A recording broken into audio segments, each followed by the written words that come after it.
Hi, everybody. We want to thank our sponsor, Legion M. They are a wonderful company. We love working with them. You can go to their website, Legion M. They're also on all the various socials. They do really fun meetups. You can talk to directors. You can become a part of the projects they choose. They even have a program right now where you can help them find great movies to support. So go to their website to learn more.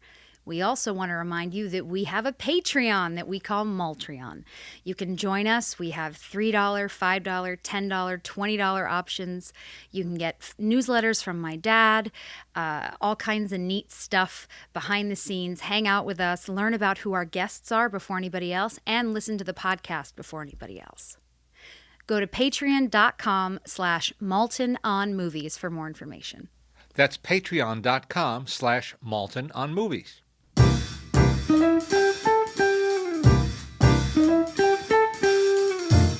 Hi, everybody. I'm Leonard Maltin. And I'm Jessie Maltin. You're listening to Maltin on Movies. And our guest today has been involved in some movies. And some books. And a handful of movies, relatively speaking, and a library full of books, or perhaps a playroom full of books, or perhaps a wall. I have a wall of books. Yeah, you do. Ever expanding wall, I assume. We keep going. All right. Yes. So our guest is R.L. Stine, known to folks like my dad as Bob. Tell that story. Known to everyone. Yeah. No one ever called me R.L. in my life. No. I've always just been Bob. So the first time that I got to meet you was one of our favorite events, and something that I look forward to. It's one of the things that COVID has stolen from us. The LA Times Festival of Books. I was 11 years old, and it was one of my favorite things that we would do every single year, because when you have an author for a father, you get real excited about book fairs. And we were there, and we were in the green room, and my dad introduces me to his old friend, Bob Stine.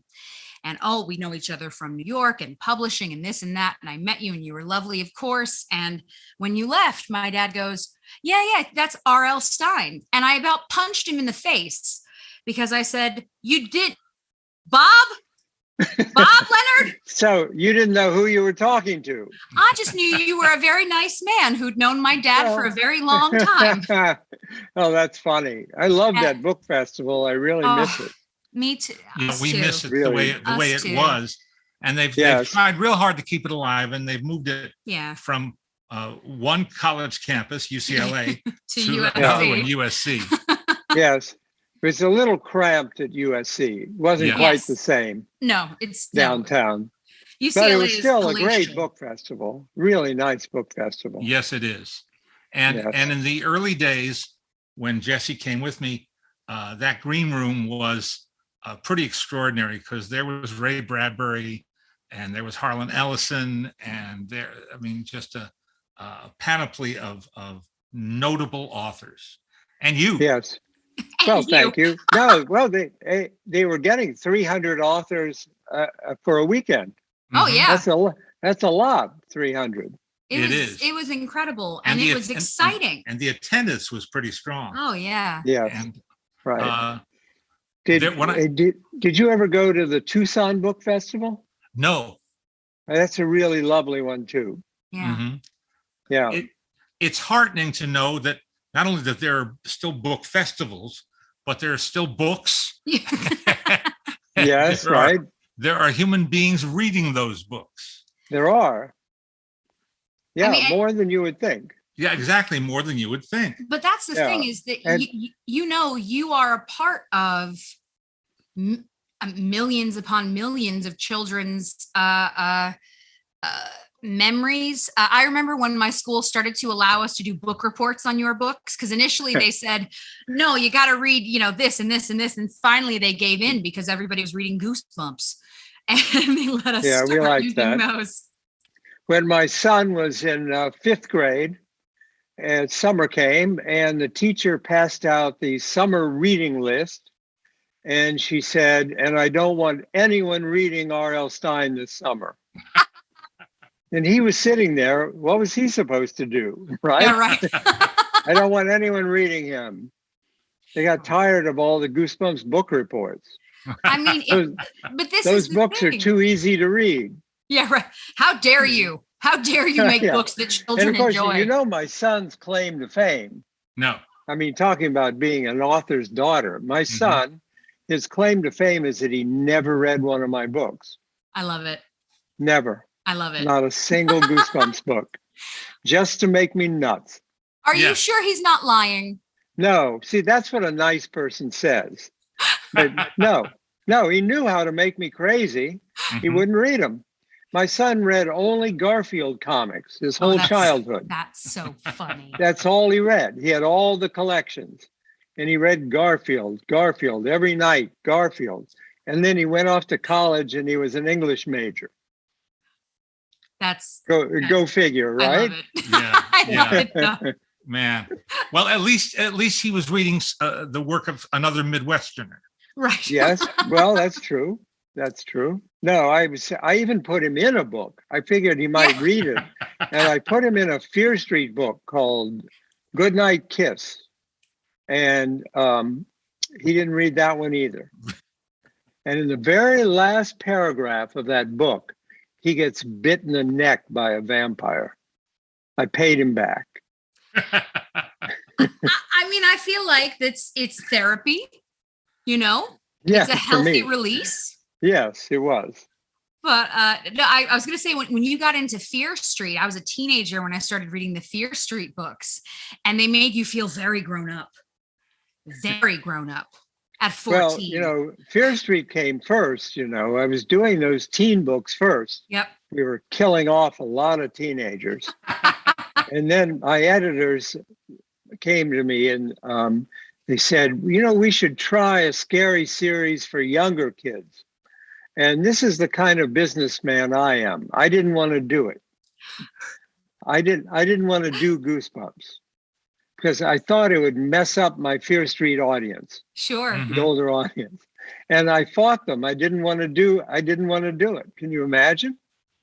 And then finally I said, all right, we'll try 2 or 3 of them. And next year is the 30th year of Goosebumps. Jeez. Man. 30 years of this stuff. How many are there?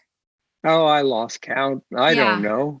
150 something. Yeah. I don't know. You know, there are only 6 plots, right? Right.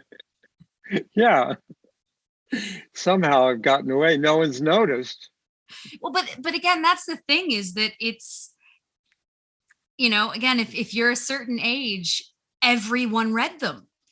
And if you say the name R.L. Stein, they go, oh yeah, of course I did. Yeah, we love the 90s.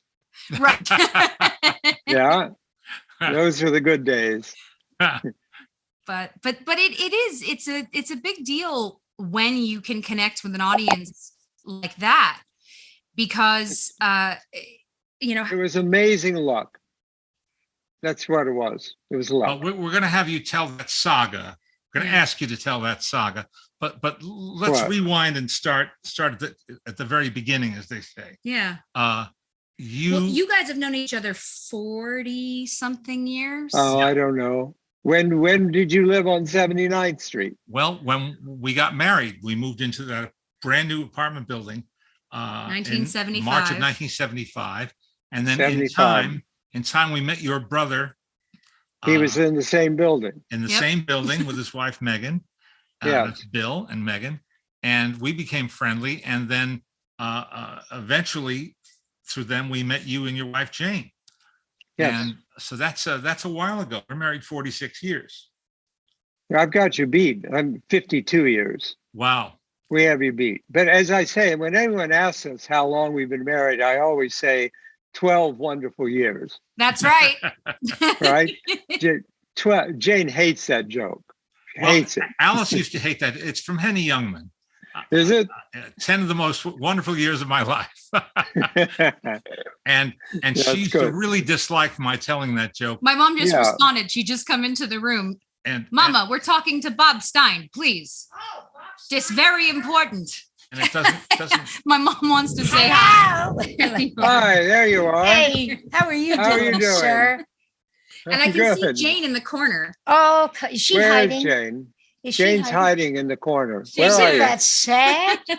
She's in God. the chair. She knows not to get on screen. Ah, well. All right. Sometimes the dog starts barking and she has to carry him away. Oh, please, we've got two Yeah. dogs in the room. We've got Yes. one Alice. Yeah. Just She's for coming. a second. Hello. I'm sorry to interfere. I realize you guys are doing. So we were just getting into Mama. You guys met Yes, we did. 40 something Oh. years ago. Well, we've been He, married. he and Jane have you beat. They're married 52 years. How's it going? How's it It's going? promising, very promising. Promising. Yeah. Going well Yeah. so far. Well, Yeah. I'm trying to give Leonard a chance. You know what I mean? Yeah. If it works That's out, kind. if not, That's very this is kind. Hollywood. It doesn't have to, Anyway, Bob, it's lovely to see you, and Same, I'm Alice. so glad that things are working out for you as a writer. Things are coming along. So let's continue with our rewinding now. Yeah. right. If So- you insist. You were born in a suburb of Columbus, Ohio. Bexley, Ohio. Mhm. And what is Bexley known for? Nothing. Well, now it's known as York. No, you've stumped me. What is yes. It's known for being a little suburb in the middle of Columbus. It's known for mainly by me, it's known for pizza. Ah, Rubino's Pizza. In our family, I- that's very important. Yeah, well, that was our high school hangout, Rubino's Pizza on Main Street. And this is Columbus, Ohio pizza. I actually have Rubino's Pizza in my freezer in New York. Hmm. They overnight it to me. Oh, I love it. great. Yeah. And even Jane, who is a lifelong New Yorker, admits that Ohio pizza is good. Oh, Yeah. controversial. Every town has to have something, right? Of course. Right. Now, you and I have at least one thing in common. We both drew comic strips when we were Yes. very young. What sparked that in you? A kid in fourth grade brought in little comic books, little stapled together that his father had done. And they were about football, little football comic books that his father had done. And I thought, I could do that. That looks really cool. That actually, was my ambition for a long time, was to be a comic book illustrator. Mm-hmm. And I had this character, Super Stooge. He was a real dumb superhero. And I would draw these comics, and I was a very shy kid, very shy. And I would bring them into school and pass them around to the other kids to get attention, and I would pass them around and they would look at my comics and they'd say, well, Bob, your drawing sucks. You can't draw. And then I'd look at everyone else's drawing. They were right. I couldn't draw. Absolutely couldn't. Well, you Terrible. tried. Yeah. So that's why, if I could draw, why would I write all these books? Right? What inspired you, Leonard? Why did you start doing comics? Oh, because I didn't do. I did a comic book or two or three, but like you, my skills were somewhat lacking. The enthusiasm was there, but the execution was not as I would have had it. So I started trying to do panel cartoons, the ones I saw in the Saturday Evening Post and the New Yorker at the public library, and Colliers. Yeah. And I actually have rejection slips from both of those magazines because Nice. there was a book called Drawing and Selling Cartoons by Jack Marco, and I followed his instructions to the letter. Send a self-addressed stamped envelope, blah, blah, blah. And in due course, I got my well-deserved rejection slips. Don't you think it's so mysterious that some people can draw and some can't? That there's some connection between the hand and the eye Yeah. that some people have and some people don't. And Yes. either you can draw or you can't draw. Yeah, I same. I love to draw. I really enjoy it. I'm just not very good at it. Well, it's very mysterious. Yeah. Why some people can do it. Now, James McMullen is a friend of ours. He does all the posters for Lincoln Center Theater, all those amazing posters. Sure. Jim claims that he can teach anyone to draw, but I don't believe him. Well, do you remember John Nagy? Yes. Early television, Learn to Draw, John Nagy. Yes. And gosh, I got that home kit and I followed him slavishly, and my stuff still looked like hell. there was one of his images I remember was a snow-covered mailbox, in a wintry landscape, Right. and when he did it, it really looked like snow was sitting on that metal, mailbox, and when I did it, just looked like lumps. So yeah, I quickly assessed my talent or lack of, and started writing. And right, you retreated to writing. Yeah, we both did. Well, people always ask me, did you have a teacher who encouraged you? Encouraged you to write? And of course, the correct answer is yes, right? Right. Mm-hmm. You don't ever tell the truth. The truth is that, I would do these little comics and little joke magazines and bring them in all the time. And my teachers begged me to stop. They begged me, Bob, please don't do this anymore. Please don't bring these in. And I honestly think if they hadn't asked me to stop, I might have stopped and not done it. But just when you're a kid, them. you get horrible advice when you're a kid. Yeah. My parents didn't understand. I was in my room. I'm 9 years old. I'm in my room typing all afternoon. I'm typing. And my mom would stand outside my door. She'd say, "What's wrong with you? Go outside and play." Yes. Go outside. It's a beautiful day outside. Yes, right. Go out. The worst advice I ever got: stop typing and go outside and play. Right?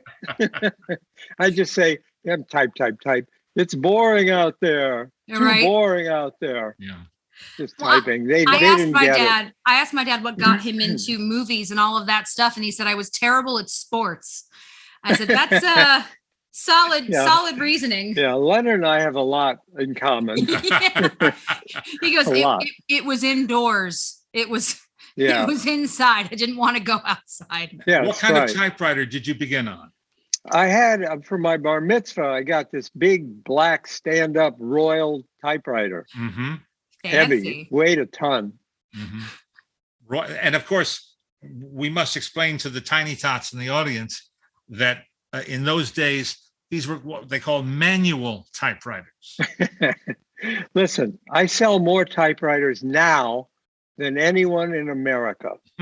No, this is true. It's embarrassing too.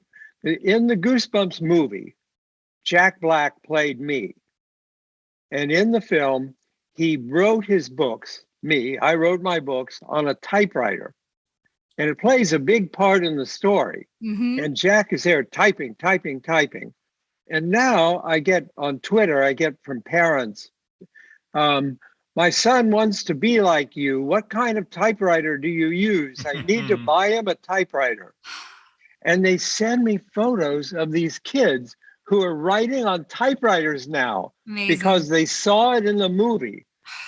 I thought, don't buy him a typewriter. What's he going to do with a typewriter? And there's these kids sitting there with typewriters. I was heartbroken when they made me stop. I had a typewriter till 4th grade, and then our school started requiring you to use computers. Right. And I was really sad because I liked the typewriters. Well, Leonard, how many books do we write on typewriters? Oh, God. How many? As of today, none. Never? No, of course. Of course you did. Yeah. My first manuscripts are in fact typed, and I was embarrassed to turn in, like if I did a freelance article for a magazine, I would be embarrassed to turn in a page of type with crossouts and carroted in corrections. I I could do a few on a page, but if it started looking a little messy, I was very self-conscious and I would retype the whole Yes. page. Well, how did we revise? How did we ever revise on a Yeah. typewriter? I don't Slowly. It's impossible. Slowly is how you Yeah, revised. right. Yeah, Yes. right. So when did you start working at Scholastic? 1 week before Christmas, 1968, I started as assistant editor of Junior Scholastic magazine. Wow. And I was there for 1 week, and they came around with a cart with Christmas bonuses and handed me an envelope. It had $15 in it. And I thought, wow, I've only been here 1 week and I get a $15 Christmas bonus. I can't wait till next year. And next Christmas came around, I got $15. Everyone got $15. And so a career was born, but in the wrong direction. Yeah, I was doing history and geography. Oh boy. Oh, man. Oh, I hated doing research. I've never done research. I don't like research.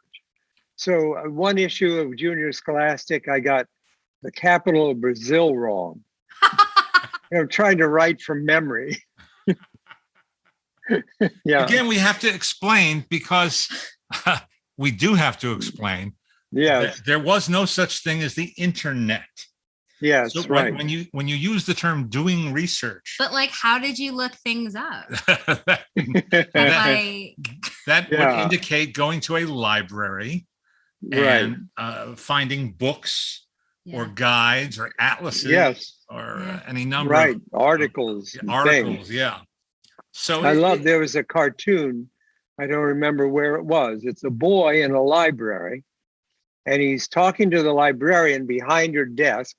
And behind the desk is a complete set of Encyclopedia Britannica. Mhm. Yes. And the boy says, "Wow, you mean they printed it out?"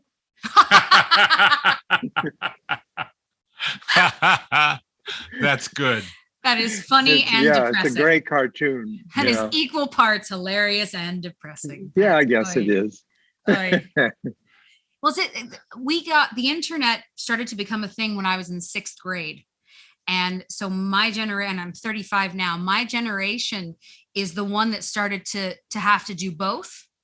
Where, and our teachers would have to be very specific. You were only allowed to include one internet resource. The others still had to come from the library. Yeah. You still had to Yeah, write, right. a bibliography and do this and this. And Yeah. I've said to my dad before, I don't know what kids have to do now. I have no idea how it works. Right. All they do is Wikipedia. Yeah. Oh, God help us. Yeah. That's it. That's all they do. Google and Wikipedia. Yeah. No, That's no. it. What more do you need? Oy. Your guide to the world. Well, in that case, you Yeah. could put whatever capital you want for Brazil. I could. Just change it on Wikipedia. It'd be fine. Now, I want to ask about your joke books. When Yes. did you not discover, but when did you learn that you could write jokes? No, I was always funny. It's all the only thing I ever cared about. I mean, I never planned to be scary. I was always just funny. And in school, I was always a smart aleck, disrupting the class, making jokes. Oh, I thought I was hilarious as a kid. And so I always planned to be funny. I went to New York after I graduated from Ohio State. I was the editor of the humor magazine at Ohio State for 3 years. That's all I did in college. Mm-hmm. I hardly ever went to class. I just did this humor magazine. In those days, every college had a humor magazine. And they don't anymore. But and I went to New York to find jobs writing funny magazines, writing funny. I tried to write funny adult novels without much success. And that's all I cared about. So at Scholastic, my wife, became editor of a magazine called Dynamite. which was an enormously popular kids magazine in the 70s and 80s. I remember. It was the biggest thing at Scholastic. It was huge. It was a big cash cow for them, brought in millions of dollars. And her magazine was so successful, they let me have a humor magazine. Just because of her success. They didn't really want a humor magazine, but they did. And I did this magazine, Bananas, at Scholastic, which was sold through Scholastic book clubs. It was Mad Magazine, all in color. And I did that for 10 years. And while I was doing it, an editor over at, I forget the publisher now, Follett. No, maybe Dutton. The editor at Dutton said, "Oh, I love your magazine. I bet you could write funny kids books. Why don't we get together and you could write funny kids books?" So that's how I got started writing joke books and writing kids books. But how lucky. I mean, I can't really talk to young writers about all the struggles, the struggles of getting rejected, because she called me, I always say, well, get a job in publishing and you'll meet a lot of editors. They'll be your friends and then they'll call you. But how lucky is that not to go through it? There's one person luckier than me. I've done a couple books with Mark Brown. Mark does Arthur the Aardvark. Yep. Those books, and it's the longest running kids animated TV series in history, Arthur, on PBS. Mark created Arthur right after college. It's the only thing he's ever done. Talk about no struggle, nothing. There it was, Arthur. He's out of school and he's doing Arthur. Amazing. And he made a fortune. Now you were born in 1943, which I mentioned only because yes, because you're younger. Well, my mom's 43 as well. My mom's 1943 too. Yeah. Well, no, I don't do it to boast in any way. I do it to create a timeline in my own mind of what your influences were. What were you reading? What were you listening to on radio? And then eventually watching on television. We didn't have television until I was 9. Try telling that to a kid today. Right? Yep. I was in a classroom once and a kid raised his hand and he said, "Did you do home videos when you were a kid?" Oh, God. And it's a tip of my tongue to say we only had radio. But that's horrible. You can't do that. I listened to all the mystery shows on radio and all the comedy shows. I loved Duffy's Tavern and Fibber McGee and Molly, all the great comedy shows. Edgar Bergen and Charlie McCarthy. Mortimer Snerd was a big influence on me. He always loved stupidity humor. Always. I mean, nothing makes me laugh harder than real stupid stuff. And Mortimer Snerd, he was like, how did you get so stupid, Mortimer? I went to night school. That kind of joke. And later, there was this comedy team in New York, Bob and Ray. And I was obsessed with them. Well, and properly so. Yes. I just thought they were amazingly witty. And as a kid, and I would run home from school in the afternoon.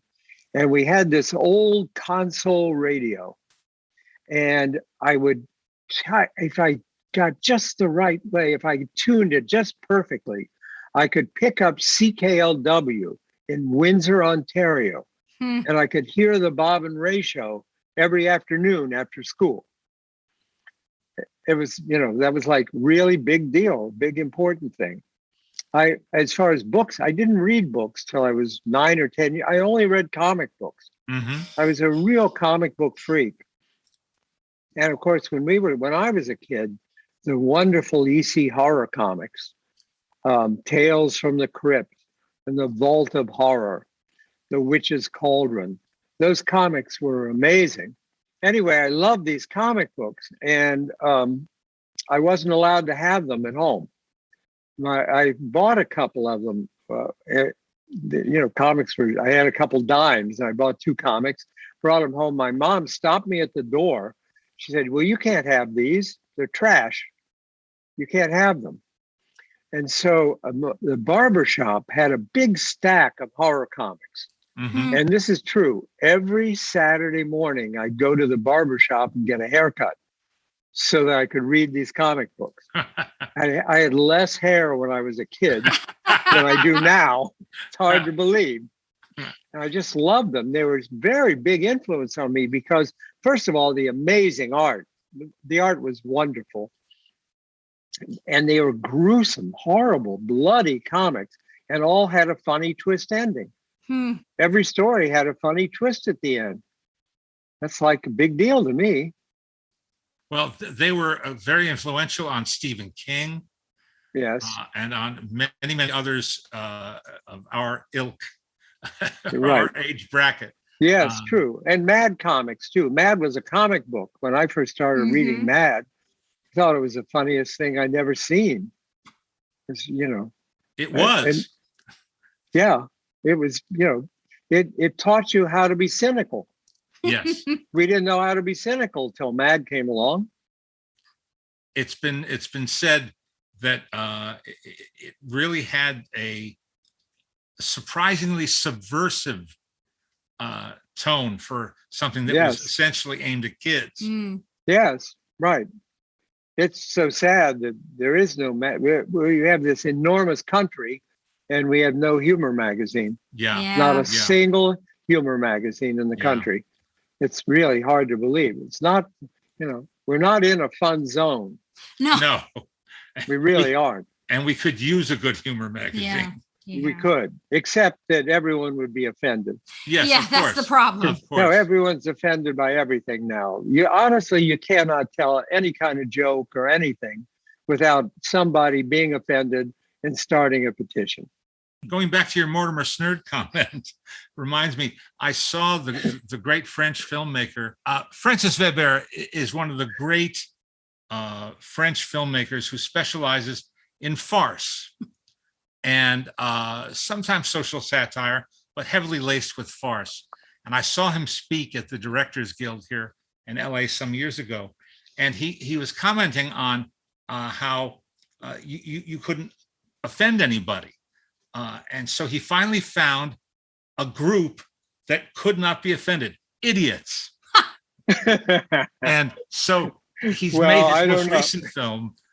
We saw The Dinner Game. Yes. The Dinner Game is a great movie. I love that film. I love that film. Well, of course, there's a good reason to. Yeah. And they remade it badly in Hollywood. Terrible. Yeah. They called it Dinner for Schmucks. Dinner for Yeah. Schmucks. It was a terrible film. Great title.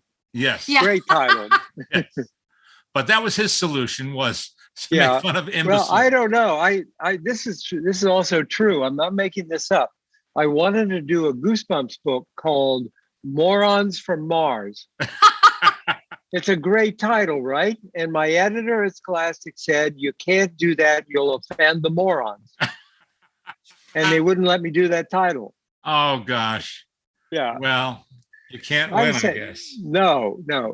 It's just the worst time for anything. In the old days, talk about radio, the old radio days, every comedy show on radio, Jack Benny, Fred Allen, all these things, they had all these characters. There'd be a Russian guy who came in. There'd be an Italian guy. There'd be a Jew. There'd be a Russian. There'd be an Irish guy. They were all in every week. They'd all walk. You couldn't do that today for anything.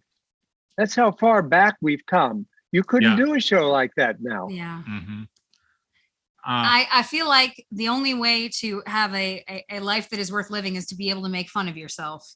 And if you can't make fun of yourself, then I worry for you. Then who can you make fun of? So your goal is to write funny stuff, and eventually you get hired by Scholastic, and because of your wife's success with her magazine, you get a chance to edit a similar kindred magazine. Yeah, right.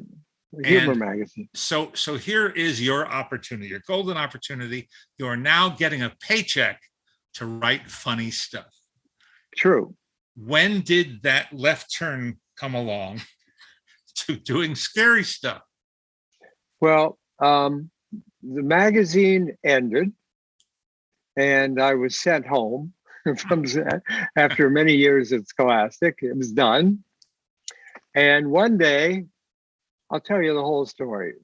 Well, I was doing freelance, all kinds of books, freelance books. I was writing bubblegum joke cards. I was doing coloring book. I mean, anything. I can't ever say no to anything. I am here talking to you. A prime Right. example. It's your own fault. Yeah. It's your own fault, Bob. Right. So I was having lunch with Jean Fywell, who was the editorial director at Scholastic. And she came to lunch angry. She had a fight with a guy who wrote young adult horror novels. And she was furious. I could name him, but I won't. Sometimes I do, but it's not nice. Christopher Pike. And she said, I'm never working with him again. I'll bet you could write a good teen horror novel. Go home and write a book called Blind Date. She gave me the title, and I honestly didn't know what she was talking about. What's a teen horror novel? I didn't know. I said, oh, sure, no problem. You've got it. You've got it. And I went running to the bookstore to see what was being written, what was teen horror. And I bought Christopher Pike books, and I bought Lois Duncan and Diane Ho and a bunch of other people. They were all writing teen horror. And I read them, and I tried to figure out what I could do that would be a little bit different from their books. And I thought, make it easier to read, make it a little younger, a little less nasty. And I wrote this book, Blind Date, and it came out. It was a #1 bestseller. It's a #1 book on Publishers Weekly. Wow. I'd never been near that list in my life. A year later, she asked me for another one. And I wrote a book called Twisted, another #1 bestseller. And I thought, forget the funny stuff, right?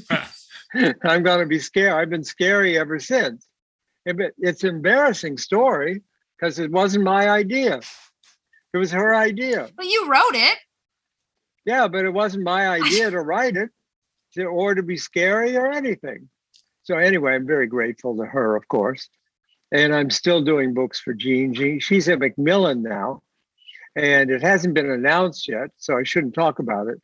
But I'm doing a new series of scary short story books for Macmillan called Stein Tinglers.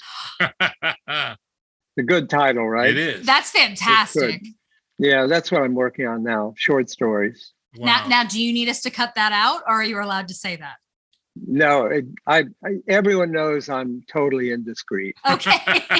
You're A just, loose cannon. you're just living up to your reputation. That's right. Yes, right. I love Right. that Stein tickle. It's so Mhm. good. Now, Yeah. when So this is true. So Jane and I were thinking, why do one a year, one scary book a year? That's not enough. How can you do a scary teen horror series that would come out like monthly, or, a series? And we thought, well, you can't have like the same two characters because that would be ludicrous. These horrible things happen to them month after month. And then we thought, well, what if there was a place? What if there was like a scary place where scary things happen? You could do that, and then you could have different characters and, every time. And that's how we got the idea to do Fear Street, which would be one scary street in a very normal town, the town of Shadyside. Right. And people who lived on Fear Street, horrible things happened to them. Horrible. I don't know why they didn't move to Happy Street, Right. something, right? And I said, okay, this is true too. I don't know if it's interesting or not, but it's true. I sat down with a yellow pad. I thought, I've got to think of a good name for this series, a good name. And I said, I'm just going to sit here and take as long as it takes to think of a a location, a place name for the series, and I wrote Fear Street. There it was.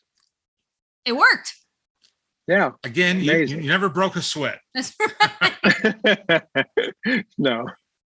Now, let No. me ask you, this is a fundamental question, which I'm sure you've only been asked a couple thousand times.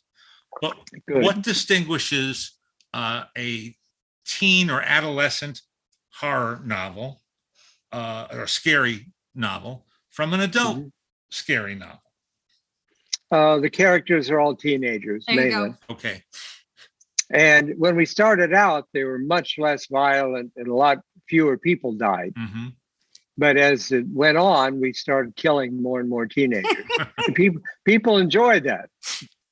People like to see teenagers. Did you see the Fear Street movies? The three movies? Oh yeah. Oh my God, we killed dozens and dozens of kids, right? And people loved it. I actually saw a couple comments from I'm shocked by the Fear Street movies. I've never done anything R-rated before in my life. But I actually saw comments from people who said they weren't gory enough. Oy. How sick are people? Right? Oh my. That's the series I want, is people coming up to you going, it wasn't gory enough, and you going, you need help. Yeah. You Yes. need medical assistance. You do. Yeah, I know.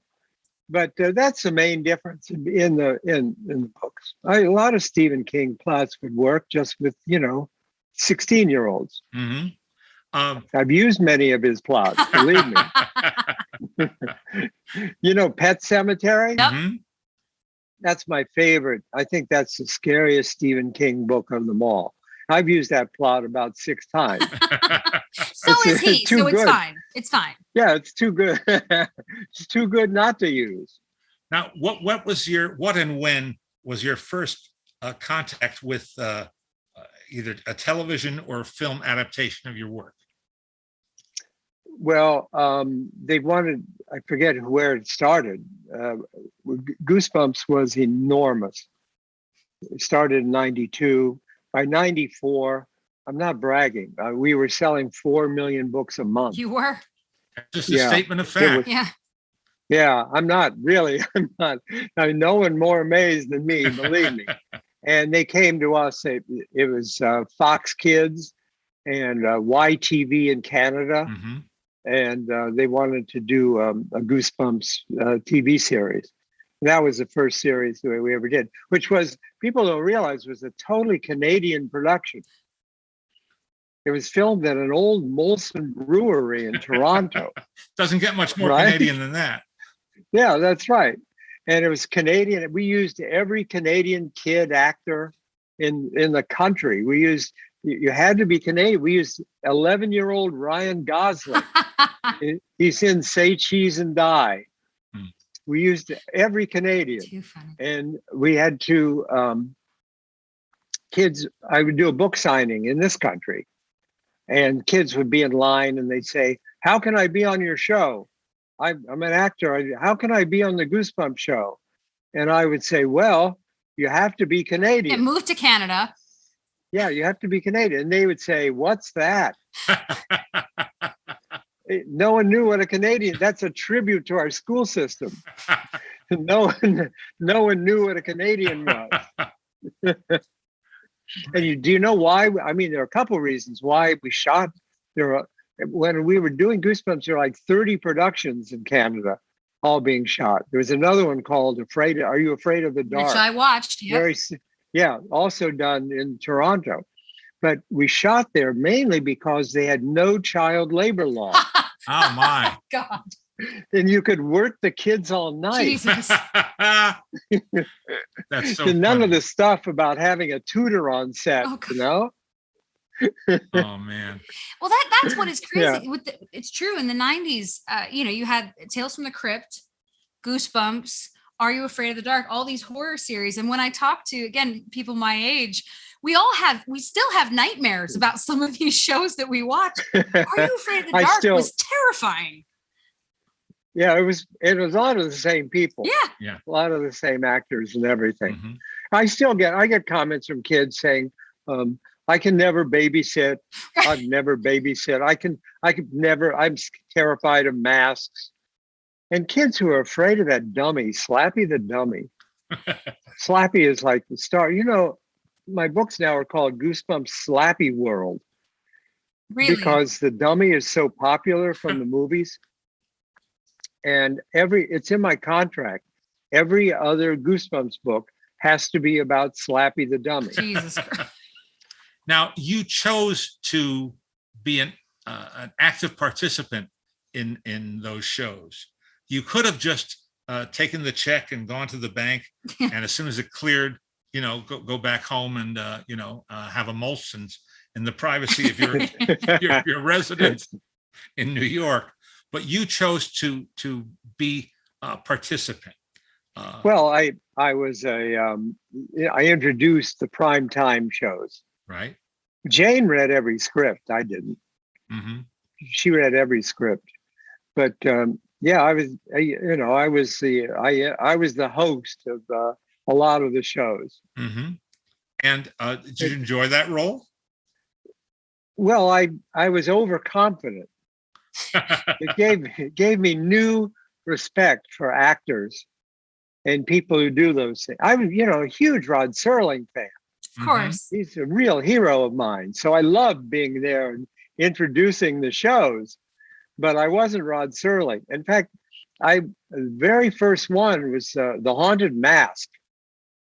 And I would be standing in a mask store and I had these lines and I'd say, hello, I'm R.L. Stine. I made this. And I had the script on the plane flying to Toronto and memorized the script and walked in and they said, well, let's do a run through. Do you want cards? Do you want us to hold up, the cards? I said, I don't need that. I memorized it. I don't need that. Come on. I said, okay, let's do it. And I got in front of the camera. I got in place and I said, hello, I'm R.L. Stine. I was gone. That's all I had. It was completely gone. I was very overconfident. I've gotten better at it. It took me a long time. Yeah. I got better at it. I'm Mr. One Take now, but yeah, I enjoyed it, Did you ever dream that you would be portrayed by an actor in a film, let alone a sequel? Jack Black. Yeah, Jack I know. Well, and a really cool actor at that. Yeah, I wanted Meryl Streep. Well, that's fair. Because she can do anything, right? My friend Susan Orlean was played by Meryl Streep in The Orchid Thief, and that adaptation. But Jack, of course, I never dreamed of that. Of all the crazy things, sitting there, somebody's playing you. But it took 23 years to get the Goosebumps movie going. Yeah. And the reason was they couldn't figure out which story to do. They didn't know which one to do. And then somebody had this idea to have R.L. Stine be a character and bring all the villains in at once. And then they could proceed with the script. And that's how it got going. Jack was great. He's a wonderful guy. He is. And I will tell you this, though. This is one of the meanest things my wife ever said. I have to warn you. Yes, she did. This is really cruel. A lot of people on Twitter and everything said, well, you should play yourself in the movie. Who knows you better than you? And I went to Jane. I said, Jane, a lot of people think I should play myself in the Goosebumps movie. And she said, you're too old to play yourself. Leave it to the wives. Yeah, only a spouse. Only a spouse could say that. Yeah, and it was true. Of course it was true. Horrifying. We're all too old to play ourselves, right? That's right. He was good. He flew into New York. I'd never met him.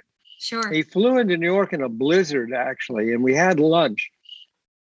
And he just stared at me the whole lunch, looking. And he said, Bob, what in the script is true about you? And I said, Jack, not a single thing. Nothing. He said, I'm going to play a sinister version of you. Mhm. And that's what he did. But then somehow, when it came time to start filming, he had like this Orson Welles manner.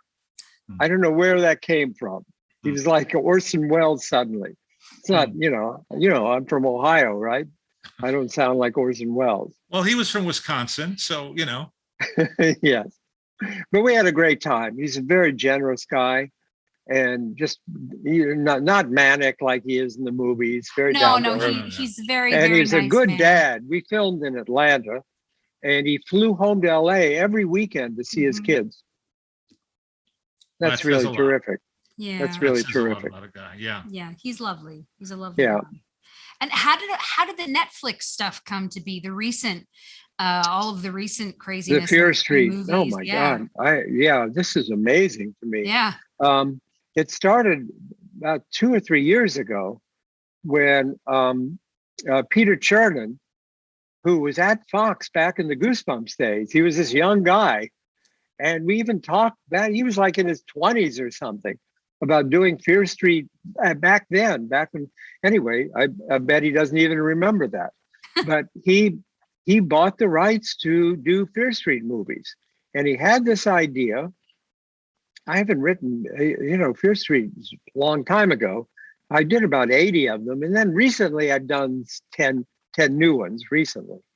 But he had this idea to do binge movie watching.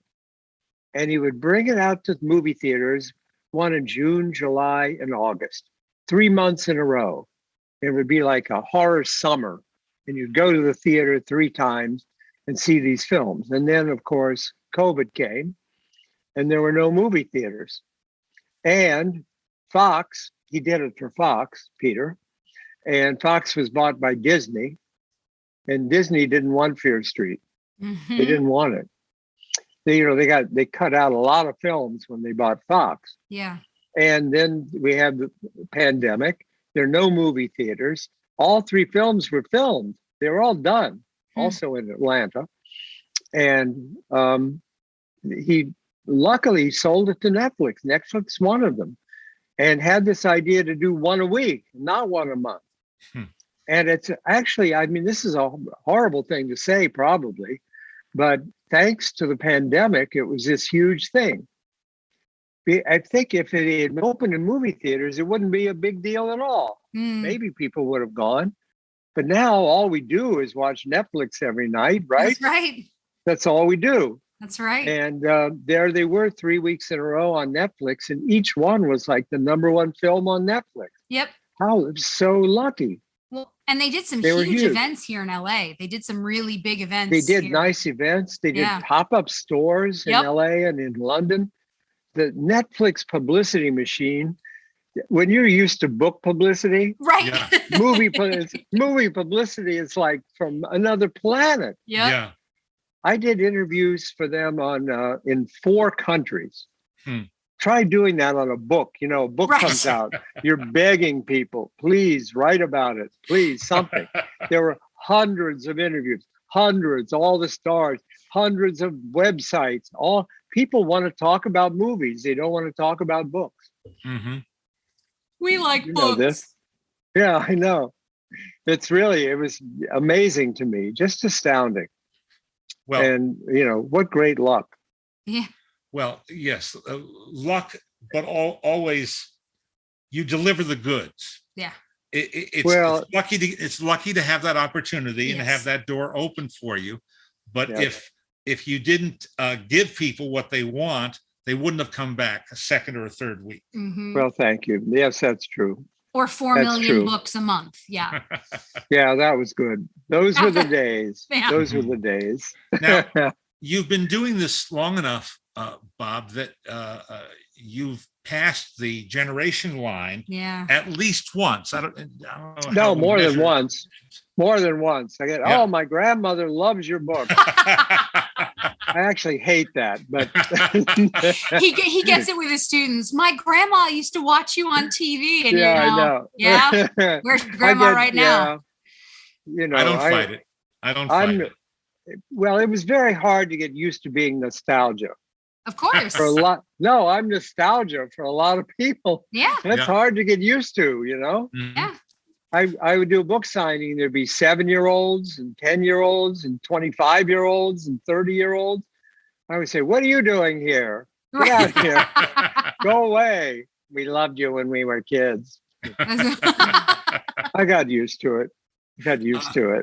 Now, but being a smart guy as you are, I've read that you seek out opportunities to talk to kids in the 21st century, to hear what they're saying, what they're thinking, to get a sense of the current Yes. Well, mode of speech and all of you that. have to keep up with them. That's Mhm. a big part of the job, writing for kids. Yep. Mhm. You don't want to sound like Grandpa Walton Mhm. trying to write. You gotta, it's gotta seem real to them. The clothes has to be right. The hardest thing to keep up with is the technology, of course. Of course. Right. Cell phones have ruined every mystery plot. Yes. Well, and that's the thing I find so interesting. We talk about it with movies, that now almost every horror movie has to, at some point, there's no Wi-Fi here. We're in You the gotta woods get and rid of there's the no phone. service. Like, it's the first thing you have to do is remove Right. technology Right. You to do. be able to then have a story. Otherwise, they pick up their phone, they call, the story's over. Yeah. That's it. The Uber comes and they leave. Yeah. It's Yeah, right. this street looks scary. Let's go. And Okay. it is true. I mean, kids haven't changed, and Yeah. our fears never change, right? No, Mhm. We're all scared. I mean, Goosebumps could have been written in the 50s. of It course. could have been. The only thing that's changed is the technology. Yep.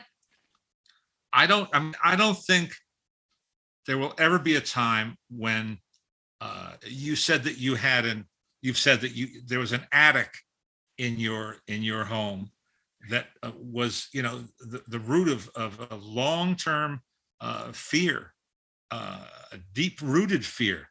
What was up there, and you never found out. Yeah, that's the mystery. Creaking sounds up there. That's all you need to be scared. And that was true. That was true 200 years ago, Yeah. and it's true today. And That's right. and what did my dad keep in our house that scared the crap out of me the entirety of my childhood into my teen What? years? What? Oh, I had a poster of Lon Chaney in clown makeup. Laugh, clown, laugh. Oh, wow. And I'm yeah. not afraid of clowns. I have no issue Good. with clowns, but this poster is effing terrifying. And he had it. It was the first thing when Yeah. he walked into our house, and the piano room where I would practice piano, it was across from me, and it would look at me, and it scared the crap out of me. Oh, boy. And I think when I was man. 15 or something, you finally moved it to another place. So It I took didn't him have to look at 15 it all years? the time. He hates Yeah. me, apparently. Yeah, I don't get afraid of clowns. I have a couple of friends of mine are clowns, and Yeah, they're same. the nicest people on earth.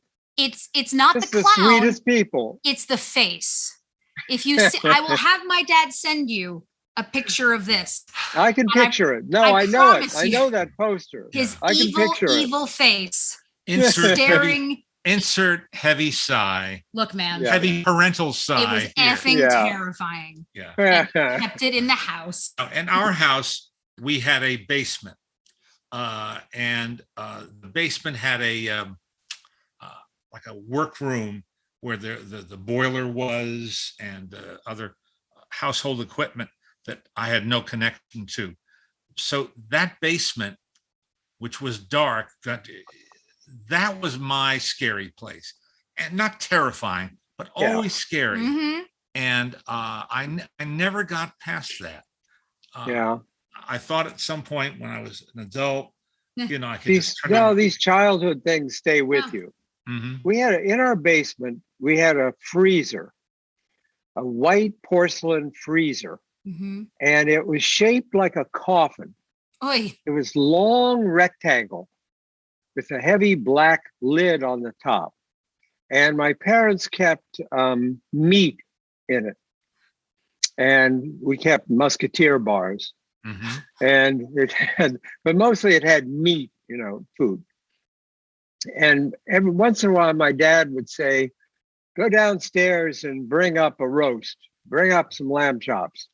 And I would go down in the basement and up to this freezer shaped like a coffin.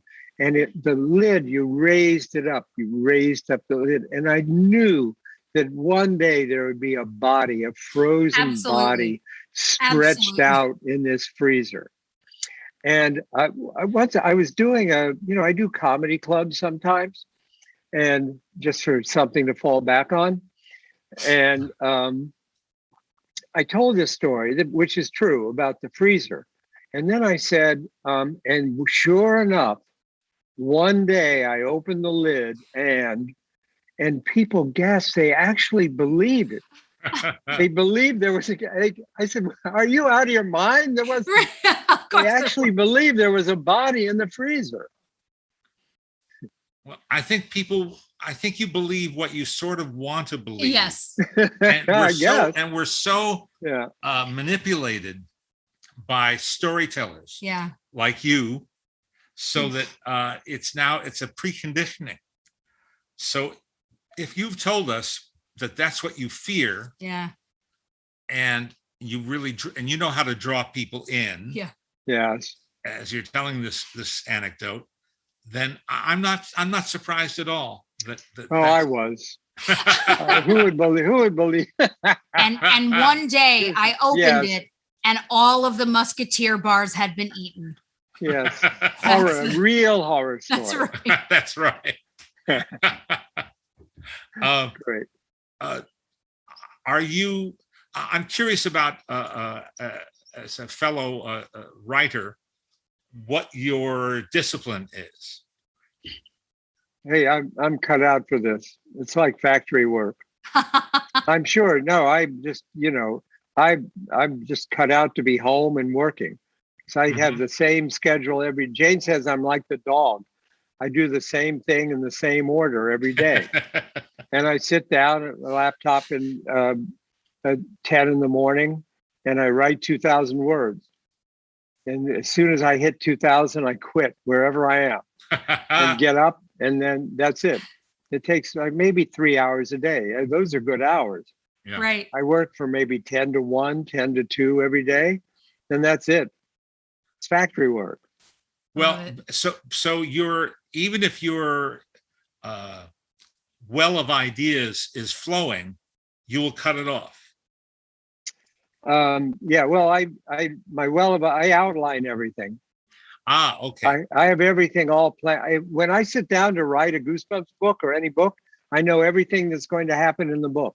I do like a 20-page outline for every book. And then the writing is so easy because I don't have to think.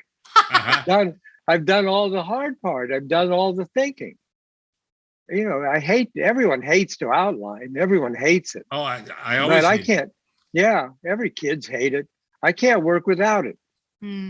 That's one way you never have writer's block. I've done all the work before I start to write. You can't have writer's block. It's all there for you. So interesting, isn't it? Everybody has what works for them. And apparently 7 million books later, it works for you. Well, all we can do is say our collective hat is off to you. Yes, the hat we collect is off to you. You're very kind. You're very kind. Not only your talent, but your longevity and your and it's obvious, at least to me, and I think to Jesse, that you still enjoy what you do.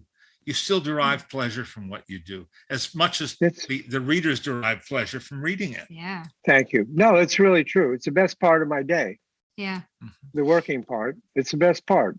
Well, the joy for me is again, being a daughter of an author, is when we go into bookstores and we see my dad's book, that for me will always be one of the greatest things in the world. And every time I see Goosebumps, or Fear Street or any of the different series, it makes me happy because you think, okay, kids are still going to be drawn to this and still want to read.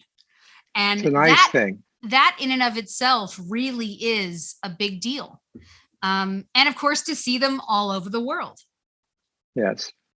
A nice thing. It's pretty damn cool.